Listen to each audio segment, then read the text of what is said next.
le silence. Parfois c'est agréable, n'est-ce pas? Certains même sont prêts à payer très cher pour avoir une maison dans la campagne et au silence. Lorsque l'on rentre du travail, on apprécie le silence. Et ceux qui ont des enfants savent à quel point le silence est agréable, n'est-ce pas? Le silence est une bonne chose. Le Seigneur m'a inspiré d'une façon vraiment particulière, peut-être drôle, pourquoi pas, on peut le dire, pour cette prédication. Et c'est vraiment un témoignage que je vous apporte là, pour votre propre vie, pour que vous sachiez parfois aussi faire silence et savoir où regarder, où tendre l'oreille. Dans quelle direction se positionner pour avoir une réponse. Parce que Dieu répond, je vous le dis, c'est très rare que Dieu ne réponde pas. Et quand il ne répond pas, c'est déjà une réponse. N'est-il pas écrit que Dieu parle d'une manière, d'une autre, Dieu parle une fois, Dieu parle deux fois. Il n'est pas écrit Dieu se tait, il est écrit Dieu parle. C'est une réalité. Alors, jeudi matin, je cherche mon inspiration. Et vous savez, il y a encore 2 ans, 3 ans, si j'avais pas mon thème le mercredi, j'étais tout tremblant et waouh. Et Dieu a travaillé au fur et à mesure avec moi. Et maintenant, j'ai plus de temps pour faire autre chose, des entretiens téléphoniques, la gestion de l'église, etc. Et bon, le jeudi arrive et je dis maintenant il est temps quand même, Seigneur, que je sois inspiré. Alors j'ouvre mes notes, voilà, comme je fais d'habitude, je cherche un titre, un thème, quelque chose qui parle, quelque chose qui est aussi d'actualité, c'est important. Et puis rien. Alors je trouve bien sûr, mais je sens que ce n'est pas inspiré. Alors je dis bon, je vais appeler ma femme pour lui demander.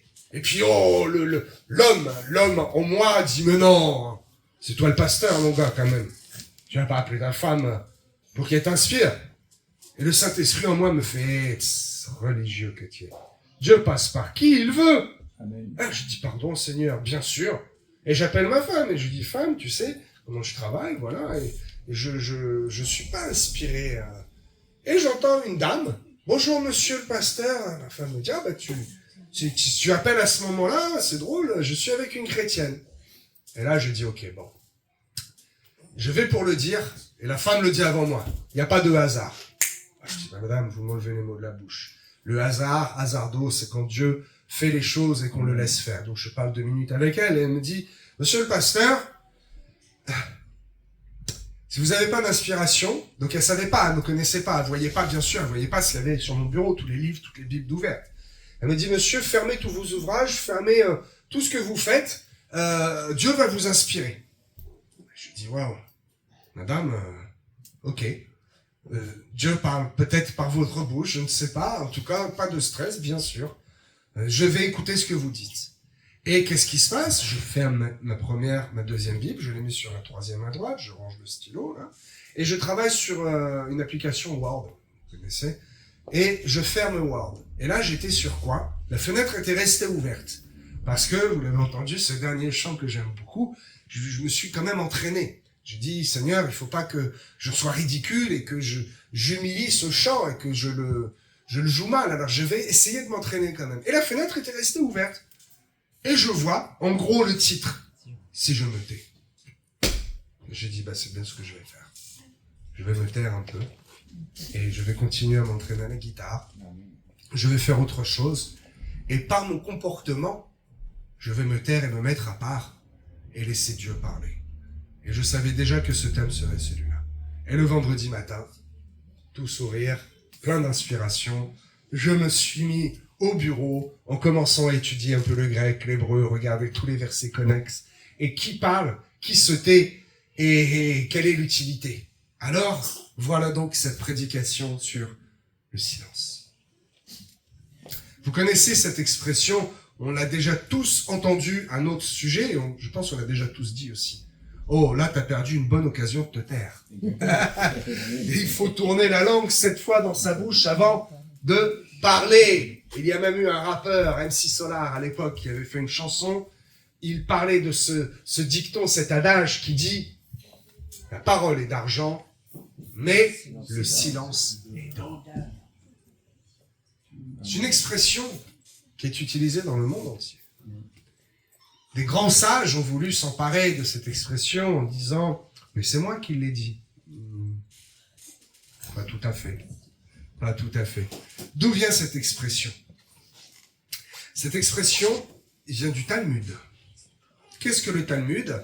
Petite parenthèse, c'est un livre qui a été écrit par des religieux juifs, des sages religieux, mais religieux quand même, en l'an 200, d'accord, qui explique et qui interprète certaines grandes lignes de la doctrine de la parole de Dieu. Donc ils donnent leurs avis, ils en débattent, et c'est un livre intellectuel, assez intéressant, mais n'allez pas vous perdre là-dedans, ce sont des débats religieux de religieux. Toutefois, dans ce livre, un sage a écrit qu'effectivement, selon plusieurs versets et selon la parole de Dieu, il y a de nombreux exemples où l'on comprend que la parole vaut quelque chose. Bien sûr, la vie et la mort sont au pouvoir de la parole. La parole est d'or et d'argent, mais il y a au-dessus. Le silence est d'or. Parce que... Alors, merci Martial, dis-le, vas-y. Dis-le carrément. Là, Il y a un temps pour se taire et un temps pour parler. Ecclésiaste, chapitre 3, verset 7.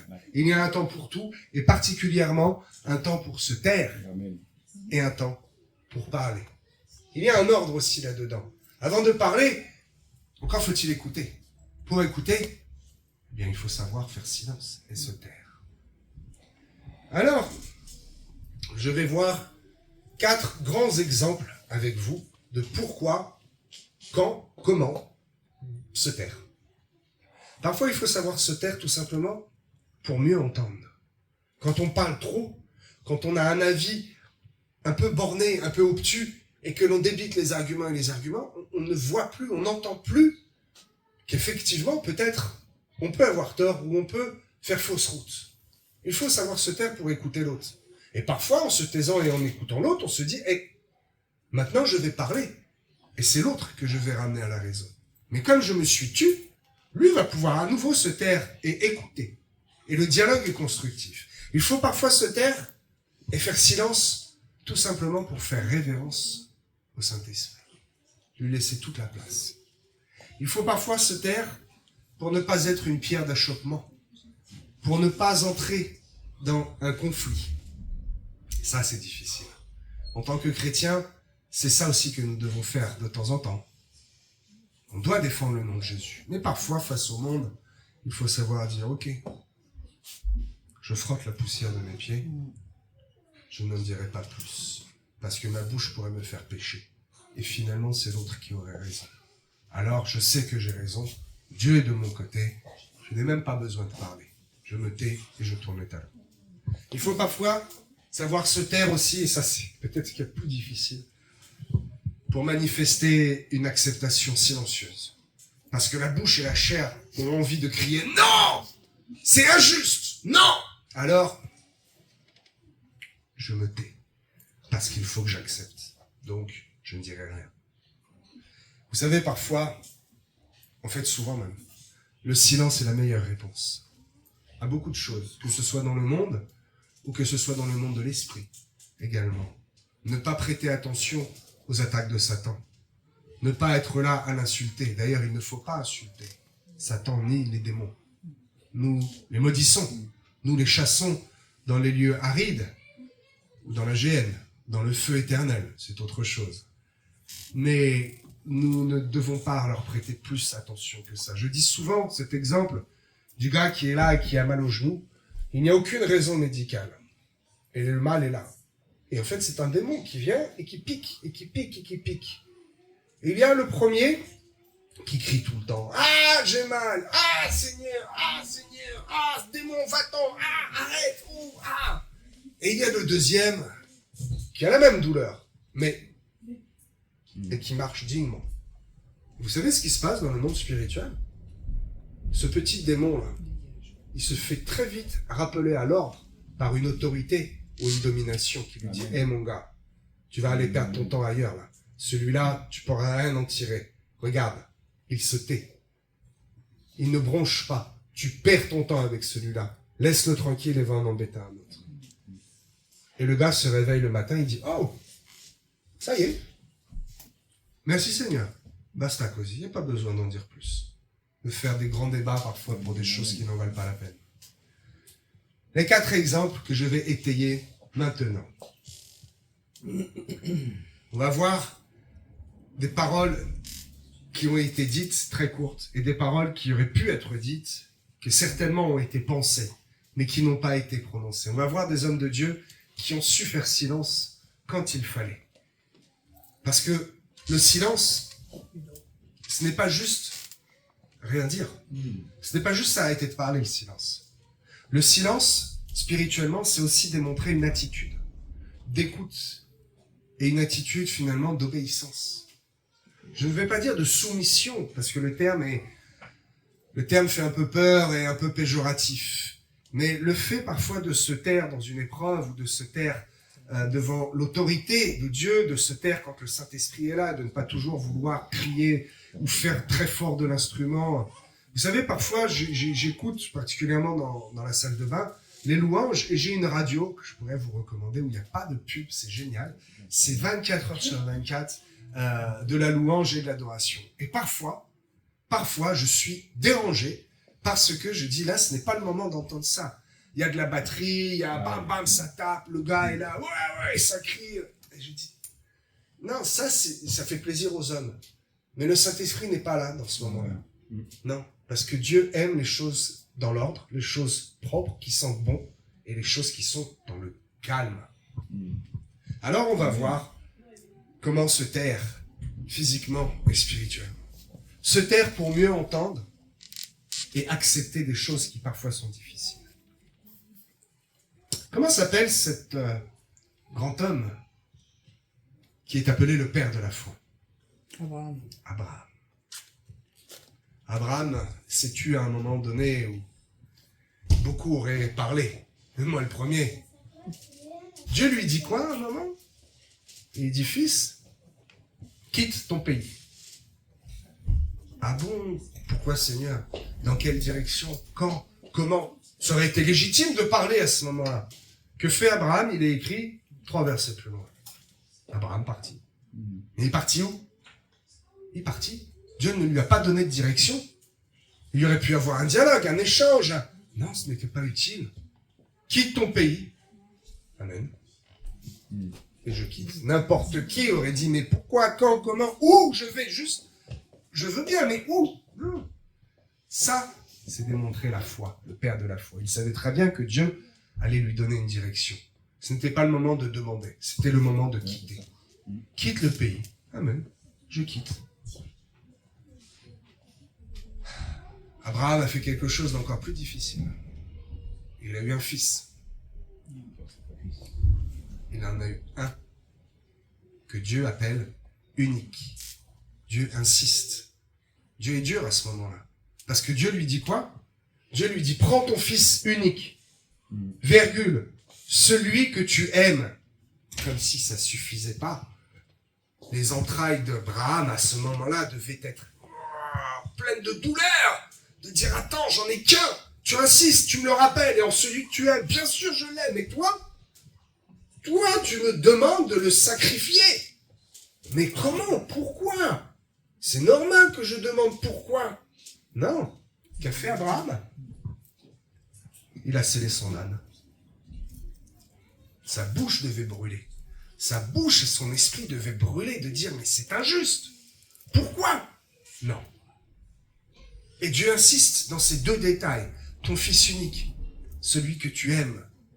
Dieu pousse loin, parce qu'Abraham était capable d'aller loin. Et les entrailles, j'imagine les entrailles d'un père que je suis, dire, mais pourquoi tu insistes? Oui, c'est mon unique, oui, je l'aime, et je le dois te donner. Je vais sceller mon âme. Beaucoup d'entre nous auraient protesté. Tous, n'est-ce pas? Et ça aurait été normal. Eh bien, cet homme-là, non. Qu'a-t-il fait? Il a scellé son âne. Il a été fendre du bois et il est parti. Et encore un détail important. Vous savez combien de temps ça a duré, le chemin? Est-ce que ça s'est pas fait tout de suite? Sur un coup de tête? 3 jours. Que s'est-il passé pendant 3 jours? Pas un mot. Il s'est tu. Et qu'a-t-il dit? La seule parole qui nous est relatée quand son fils, qui d'ailleurs, si on étudie bien, vous savez quel âge il avait, Isaac? On imagine toujours Comme l'Église catholique nous montre un petit Jésus, on imagine toujours des enfants et des innocents qui avaient tellement une grande autorité. On imagine Isaac étant un enfant que Abraham a pris par la main. Et on imagine qu'en fait, il avait 12 ans parce qu'il était en âge de raison. Mais si on regarde, alors je ne veux pas pousser dans l'eschatologie, pas l'eschatologie, ça c'est l'étude de l'Apocalypse, mais dans l'étude profonde, Sarah meurt dans ce laps de temps, à un âge avancé. Quand on regarde à quel âge Sarah a eu Isaac, on peut admettre que il avait peut-être 30 à 40 ans. Oui, c'était un homme fait. Que dit Isaac? Il y va. Et à un moment, il dit, mais où est le sacrifice? Il savait que c'était lui. Il veut une validation. Quelle est la réponse d'Abraham? Oh, nous avons un Dieu dur, mais il faut obéir. Oh, patati patata. Dieu pourvoit. Waouh. Quel exemple de foi. Quel exemple de fermeté. Quel exemple d'un homme qui a su se taire pour entendre la voix de Dieu et pour accepter. Pour vivre quelque chose d'intense avec Dieu. Parce que lorsque il s'apprête à sacrifier, on connaît cette histoire, Dieu lui dit « Arrête, stop, c'est bon. Il est temps maintenant de parler et je pourvois et toi tu es vraiment un homme que l'on va appeler le père de la foi. Tu seras désormais appelé Abraham. » La deuxième raison de se taire, c'est pour pouvoir faire révérence devant le Saint-Esprit, lui laisser toute la place. Si vous ne cessez de parler à Dieu, blablabla, alors les longues prières sont une bonne chose. Malgré ce que les religieux disent. Oh, ça sert à rien de prier longuement. Bah, c'est pas que ça sert à quelque chose, c'est qu'il faut savoir le faire. C'est entrer en communication et en communion avec Dieu. Mais à un moment, dans la prière longue, il faut aussi savoir dire, maintenant, je reçois. Et je ferme la pensée à toute chose de l'extérieur et je me tais physiquement. Je ne bouge plus, je ne m'agite plus. Et je regarde et je pense à la croix uniquement. Ça, c'est se taire spirituellement. Qu'est-il écrit? Oh, on ne le lit pas souvent, ce livre. Le livre de Habakkuk. Habakkuk, chapitre 2, au verset 20. Peut-être tu peux afficher, Colline, Habakkuk, chapitre 2, au verset 20, puis Psaume 46, verset 10. Habakkuk. L'Éternel est dans son saint temple. Que toute la terre fasse silence devant lui. Waouh! L'Éternel est dans son saint temple. Dieu est là. Que toute la terre se taise. Que toute la terre fasse silence devant lui. Ça, c'est faire révérence au Saint-Esprit. Le psaume 46, verset 10 dit « Arrêtez et sachez que je suis Dieu. Arrêtez de parler. Arrêtez de vous agiter. Arrêtez d'essayer de croire que seul vous pouvez avancer ou vous pouvez faire. C'est moi qui fais les choses. N'avez-vous pas remarqué que dans les psaumes, bon, je pense que je l'en avais déjà parlé, dans les psaumes, il est écrit « pause » pour deux raisons. Parce que les psaumes sont psalmodiés, ce sont des chants en fait. Et pendant les chants, parfois, il est noté une pause pour reprendre son souffle et repartir. Et il faut aussi comprendre que parfois, dans notre louange, dans notre adoration, il faut aussi faire une pause pour pouvoir laisser Dieu nous renouveler et laisser Dieu nous parler. Le Saint-Esprit est l'expression de Dieu, n'est-ce pas? Le Saint-Esprit est l'expression de Dieu. C'est l'Esprit de Dieu qui se meut et qui est au milieu de nous. Et le Saint-Esprit se plaît dans l'ordre et dans un souffle comment? Dans une tornade? Dans une tempête? Dans quelque chose de bruyant? Regardons dans 1 Roi, chapitre 19, 12 à 14, avec Élie. Il n'était pas dans la tempête, il n'était pas dans le bruit. Où était l'Esprit de Dieu? Il était dans quoi? Dans un murmure, dans un souffle doux et léger. Un murmure. Et Élie se tient également dans le silence. Élie ne dit rien. C'est lui qui a fait cesser les combats jusqu'au bout de la terre, oui. Psaume 46, 10, alors c'est peut-être le 11, arrêtez, sachez que je suis Dieu. Alors, il y a aussi de grandes différences dans le silence avec les traductions. Et je vais vous lire tout à l'heure une traduction qui est dans une version que je ne lis pas, parce que j'apprécie pas la traduction, mais là, cette traduction est très bonne. C'est Sommer, traduction Sommer, et la traduction excellente de Darby, à propos de Job qui s'exprime. Et c'est assez déconcertant de voir la différence de traduction entre Louis II 1910 et la version Sommer et Darby, qui visiblement est beaucoup plus éclairée. On va le voir tout à l'heure. Vous savez, quand on se souvient tous, ceux de ma génération et celle d'avant, les plus jeunes, je ne crois pas que ça se fasse, qu'est-ce qu'on faisait quand le professeur écrivait, ok, et puis que, tac, ça frappait, parfois il ne frappait pas, hop, et que le directeur de l'école entrait. Immédiatement, vous avez la réponse. Et est-ce que quelqu'un parlait? Même le professeur s'arrêtait de parler. Oh, le silence. Lorsque le prof parle, on fait silence. Lorsque un élu municipal, un maire parle, on fait silence, mes amis. Tout le monde se tait.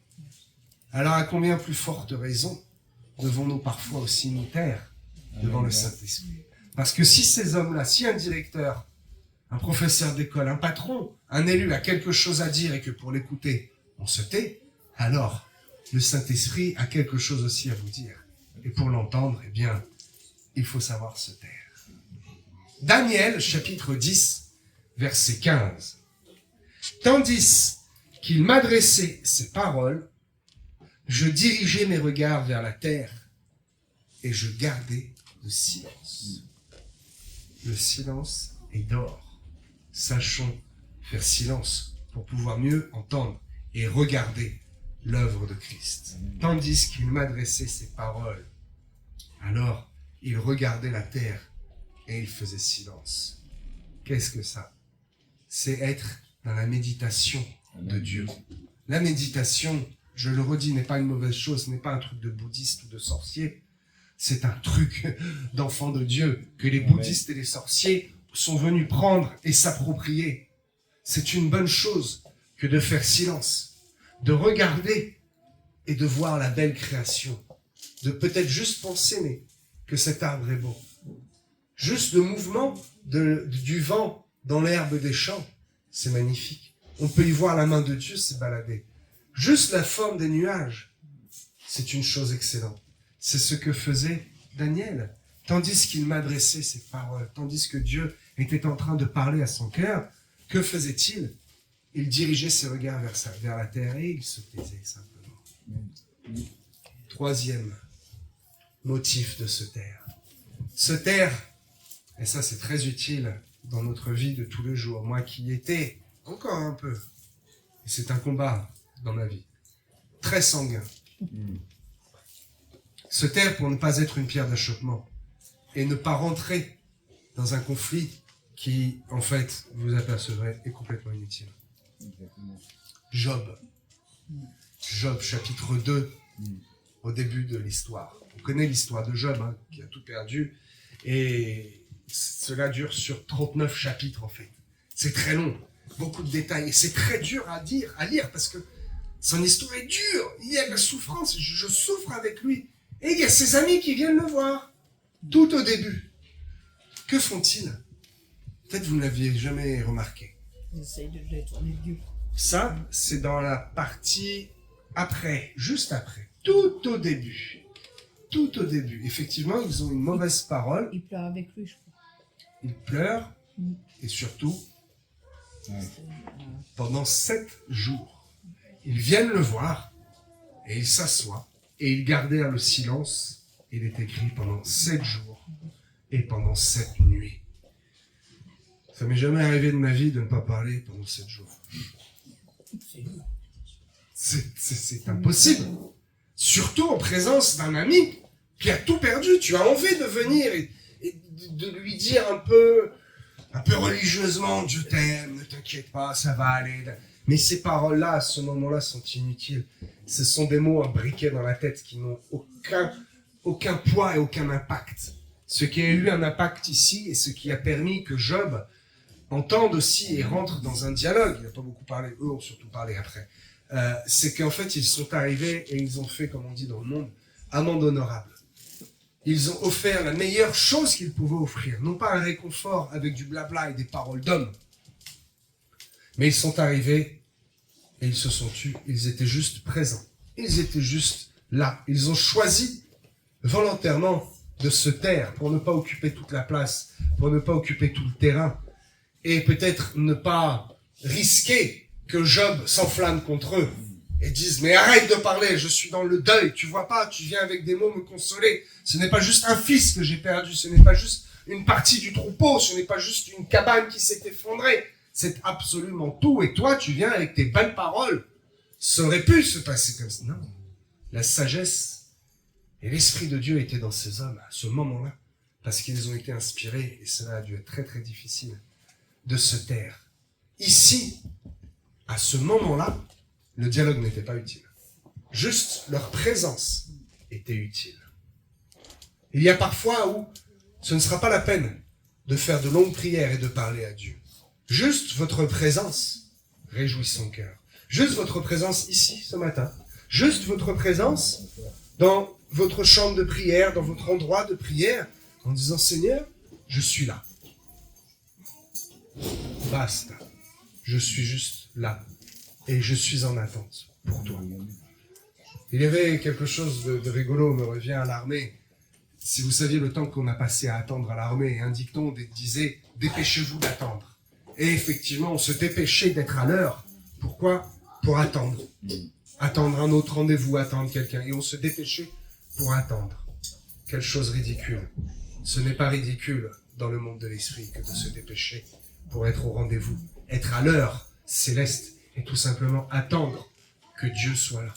Que Dieu ouvre sa bouche et vienne nous parler. Savoir faire silence et savoir juste être là. Comme l'ont fait les amis de Job. Il y a une parole étonnante de 3 hommes. Shadrach, Abednego et... je ne sais plus. Shadrach, c'est facile, Abednego et je ne sais plus, je ne l'ai pas noté. Peut-on afficher, ma fille, Daniel chapitre 16, chapitre 3, verset 16, pardon. Où Shadrach, Abednego et ces 3 hommes, Méshach. Shadrach, Méshach et Abednego répliquèrent au roi, le truc quand même. Le gars, il est roi, Nebuchadnezzar, roi du royaume de Babylone, qui a conquis, je ne sais pas combien de territoires, de kilomètres carrés. Le gars, c'est le roi de Babylone. Et ces 3 hommes insignifiants, ils répondent juste une simple parole, genre, on va pas t'en dire plus, mon gosse, je vais même pas gaspiller ma salive pour te parler. Nous n'avons pas besoin de te répondre là-dessus. On n'en dira pas plus. Parce que qu'est-ce qui se passe? Il veut soumettre tous ces sujets, dont ces 3-là, à l'adoration d'une idole, une statue d'or qu'il fait. Donc il y a des cymbales qui retentissent, tout un signal, et quand le signal retentit, ils doivent s'agenouiller et adorer. Cela ne vous fait pas penser à un certain signal donné dans un grand minaret, oh, je l'ai dit, hein, avec quelque chose qui sonne. Ils sont obligés d'aller et de s'incliner, sinon leur idole va les punir. C'est la même chose ici. Mais ces 3-là disent, non, on ne le fera pas. Et le roi de Babylone s'énerve. Et il leur dit, mais je vais vous mettre dans une fournaise de feu, vous les gars. Vous allez brûler. Quel Dieu viendra vous tirer de là? Et là, ils répondent, t'inquiète, on n'en dira pas plus. Nous n'avons même pas besoin de te répondre là-dessus. Le dialogue est inutile. Je vais fermer ma bouche et tu verras. Parce que c'est Dieu qui les justifie. Il n'entre même pas dans un débat ou une justification où il est légitime de dire « mais nous avons un Dieu qui est plus grand que le tien ». Et là, nous n'adorerons pas parce que nous sommes fidèles. Oh, c'était même pas la peine de rentrer dans ces débats-là avec ce type d'homme-là, ce roi. Eux, ils ont un roi des rois, ils savaient très bien. Et ils lui disent, on n'a même pas besoin de te répondre. Il n'y aura pas de réponse. Rien ne sortira de notre bouche parce que nous ne rentrerons pas dans un conflit inutile avec toi. Tu as tort, nous savons que nous avons raison. C'est Dieu qui nous justifiera. Et d'ailleurs, ils y vont dans cette fournaise. Et qu'est-ce qui se passe? Un 4e homme apparaît. Et ils sont là, et même leurs vêtements ne sentent même pas le feu. Ils ne brûlent pas. C'est une autre histoire. Il est parfois inutile de discuter avec certaines personnes, de rentrer dans un conflit qui n'est pas voulu de Dieu et qui n'est pas sain. Laissez-les s'enflammer tout seuls. Laissez-les crier. Laissez-les klaxonner parfois aussi. Ce n'est pas grave. Dieu est de votre côté et ce sera Dieu votre justification. Il y a un autre homme qui se tait d'ailleurs et là pour le coup quand j'ai relu j'ai dit là je sais pourquoi il s'est tué. Quelqu'un qui a eu plusieurs vêtements. Quelqu'un qui a été dans une citerne. J'ai prêché là-dessus. Joseph. Il a été rejeté de ses frères. Et Dieu le bénit quand même. Il arrive dans la maison d'un homme influent qui s'appelle Potiphar. C'est rigolo à dire comme nom. Potiphar. Cet homme n'était pas un problème. Le problème, c'était sa femme. Vous connaissez l'histoire. Elle a voulu le séduire, etc. Est-ce qu'à un moment, il se défend? L'avez-vous vu ouvrir la bouche contre Potiphar quand il vient et qu'il le saisit pour le faire jeter en prison? Parce que sa femme a menti. Sa femme a dit, finalement, c'est lui qui a voulu me séduire. Il aurait dû dire, maître. Mais non, c'est l'inverse, voyons. Je ne voulais pas, je suis homme de Dieu, je suis droit. Tu me connais depuis tant d'années, tu m'as confié tellement de choses. Pourquoi j'aurais risqué cela? Il a choisi de se taire. Et vous savez pourquoi? Et ça, c'est une révélation. Peut-être une révélation. C'est mon avis profond. C'est vraiment ce que j'ai vu, la scène, quand j'ai relu. Parce que s'il avait levé la voix, s'il avait ouvert la bouche, même s'il avait raison, et il avait raison, il n'a pas touché à cette femme, au contraire, il a fui. S'il avait ouvert la bouche à ce moment-là, Potiphar l'aurait tué. De rage et de jalousie. Il ne l'aurait pas jeté en prison. Pourquoi est-ce qu'il l'a jeté en prison? Parce que justement, il s'est tué.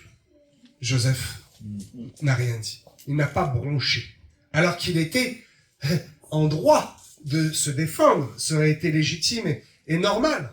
S'il l'avait fait, Potiphar l'aurait exécuté. Je vous le dis, c'est clair. Il a eu la sagesse, à ce moment-là, de ne pas rentrer dans un conflit et de se taire. Quatrième point. Se taire en signe, et ça c'est aussi très difficile, d'acceptation. Il est parfois difficile d'accepter une situation d'épreuve, une situation où l'on souffre. Et il est légitime, encore une fois, de se plaindre et de dire « Mais pourquoi? Comment ?» de pleurnicher un peu, tels des grands enfants que nous sommes. Que fait Jésus dans une situation où il était légitime de proclamer sa royauté et de proclamer sa dignité? Quand les scribes et les sacrificateurs, les pharisiens, mais en particulier les scribes et les sacrificateurs, viennent le voir pour le piéger et lui disent « Que penses-tu, Jésus, à propos de l'impôt ?» Il aurait pu dire « Mais tout m'est dû. Je suis le roi des rois, le seigneur des seigneurs. » Non. Jésus accepte cette loi des hommes parce qu'il est homme à ce moment-là.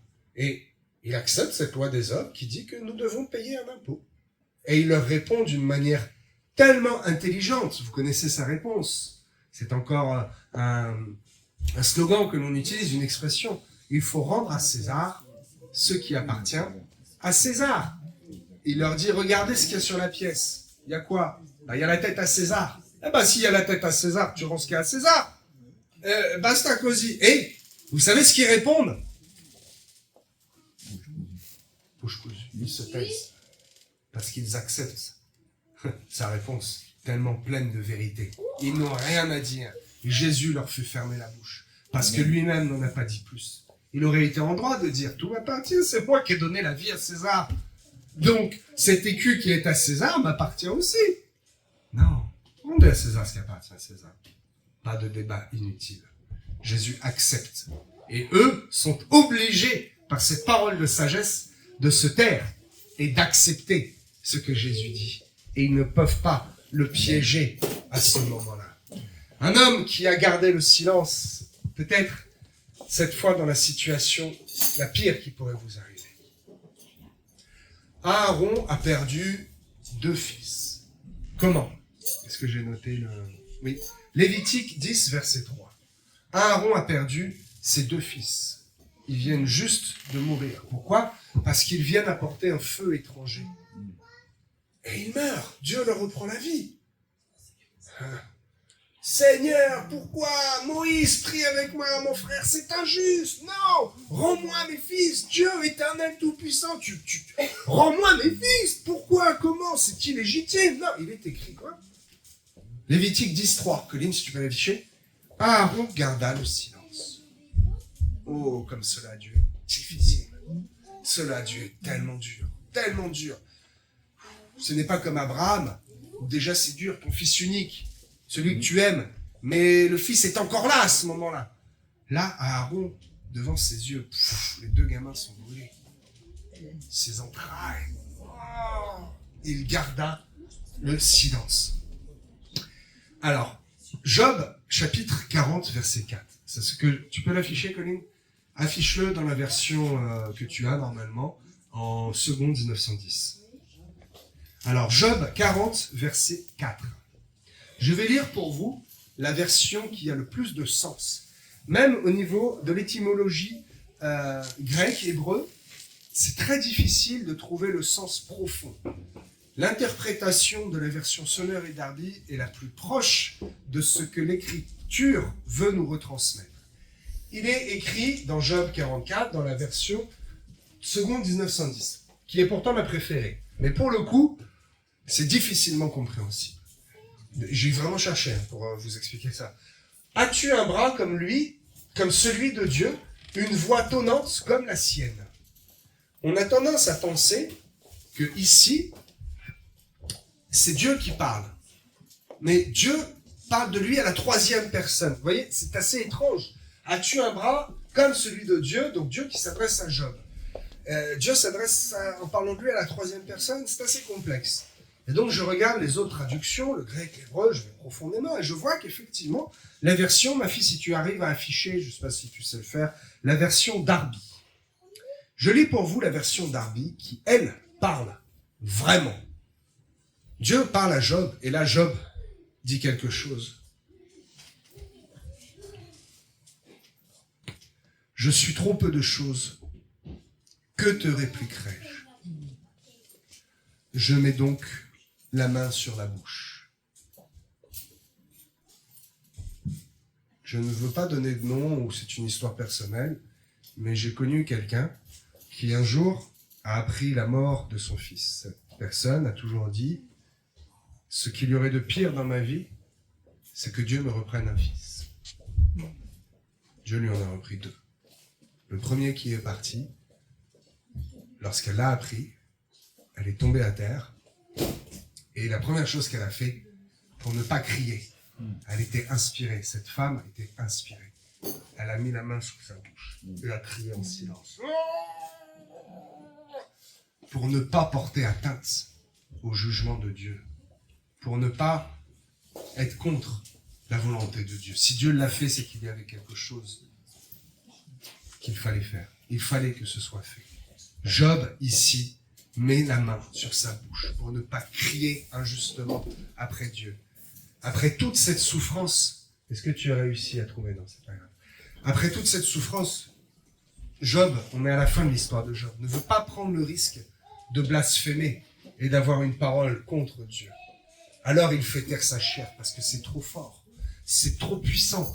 La chair est faible et la chair se met à crier et la chair veut dire « Ah !» Et pour empêcher cela, il met lui-même la main devant sa bouche. Nous avons un exemple encore assez étrange et difficile à comprendre. Un roi, le roi David, dans 2 Samuel, chapitre 16, versets 9 à 14. Samuel est là, et David est là, et il est roi, il est déjà roi établi. Il est reconnu, il a de l'autorité. Et un homme, peut-être vous n'avez pas, ou si vous connaissez ce passage, mais vous n'avez jamais dû l'étudier, il y a eu peu de prédications faites là-dessus. Un homme qui s'appelle Shimei, qui vient et qui le maudit. Il parle mal de lui, il le maudit. « Hé, roi, sois maudit. Hé, la poussière sur ta vie. Hé, tu es maudit, personne ne t'aime. » Hé, il jette des cailloux comme ça. Alors, il lui jette pas des cailloux en pleine tête, bien sûr, mais c'est symbolique. Chez les Juifs, dans la culture hébraïque, jeter des cailloux, jeter des pierres est très symbolique. C'est une façon de le maudire. Et les hommes viennent le voir. Ils disent, hey, David, attends, donne-moi l'autorisation, je vais m'occuper du bonhomme, tu vas voir. Je vais m'en occuper. Et que dit David? David, il dit non. Laisse. David ne s'adresse même pas à cet homme. David ne s'en préoccupe même pas. Le gars est là, il le maudit, il le poursuit même. Il jette des cailloux devant sa route.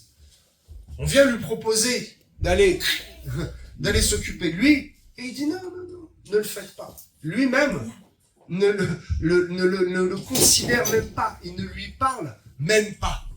Il préfère la sagesse à la folie de cet homme. Pourquoi? Parce qu'il sait que Dieu est au contrôle. Et il le dit lui-même. S'il est là, mais c'est que Dieu le permet. Alors, je ne dirai rien. Je ne broncherai pas. Il s'usera de lui-même si ce n'est pas de Dieu. Et si c'est de Dieu, eh bien, j'entends. Mais je continue ma route parce que il m'insulte, il me fait du mal, mais je ne céderai pas. Et je choisirai simplement la meilleure des réponses. Le silence. Parfois dans la vie, mes amis, tout comme dans notre relation avec le Saint-Esprit, il faut savoir se taire au niveau des mots. Mais il faut aussi savoir faire silence dans son attitude. Pourquoi? Afin de pouvoir l'entendre, afin de pouvoir faire révérence devant le Saint-Esprit, afin de ne pas être un sujet de discorde, de dispute et de pierre d'achoppement, et également de démontrer l'acceptation de ce que le Seigneur place sur notre chemin. Job a accepté cette souffrance. Il a mis la main devant sa bouche. David a accepté ces insultes. Il ne l'a pas considéré. Alors mes amis, méditez sur ce thème, sur ces 4 façons de se taire, ces 4 raisons de se taire. Soyez bénis et demeurez sages dans vos attitudes et surtout dans vos paroles. Alléluia. Amen.